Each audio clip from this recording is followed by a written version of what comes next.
तुमचं आमचं हक्काचं न्यूज चॅनल म्हणजे विश्व विशाल न्यूज चॅनल। आजच चॅनलला लाईक करा, शेअर करा आणि सबस्क्राईब करा।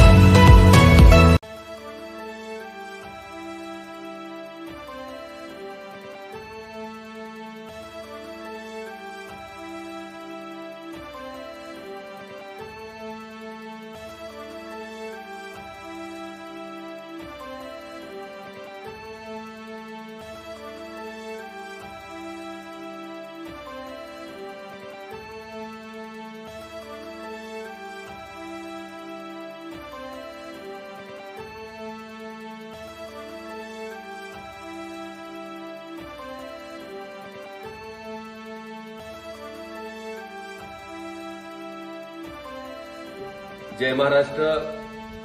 आज जागतिक योग दिवस। आपल्या सर्वांना जागतिक योग दिवसाच्या मी मनापासून शुभेच्छा देतो। योगाभ्यास ही भारत देशानं जगाला दिलेली सगळ्यात मोठी देणगी आहे। माणसाच्या शारीरिक आणि मानसिक आरोग्यासाठी मला वाटतं सर्वोत्तम व्यायाम प्रकार जर कुठला असेल जगभरात तर तो योगाभ्यास आहे। आपल्या सर्वांना मी विनंती करतो की मी माझ्या आयुष्यामध्ये रोज योगा करतो। आपणही फक्त जागतिक योग दिवसापुरताच किंवा त्या दिवसापुरताच योगा मर्यादित न ठेवता रोज दैनंदिन जीवनात आपण योगाभ्यास करावेत, योगा करावा। मला वाटतंय निश्चितपणे आपल्याला सुद्धा जी ऊर्जा मिळेल ती ऊर्जा आपल्याला दिवसभर आयुष्यभर त्या ठिकाणी काम करण्यासाठी उपयोगी ठरेल। आपल्या सर्वांना जागतिक योग दिवसाच्या मनापासून परत एकदा शुभेच्छा देतो आणि आपण योगाभ्यास करावा अशी विनंती करतो।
तुमचं आमचं हक्काचं न्यूज चॅनल म्हणजे विश्व विशाल न्यूज चॅनल। आजच चॅनलला लाईक करा, शेअर करा आणि सबस्क्राईब करा।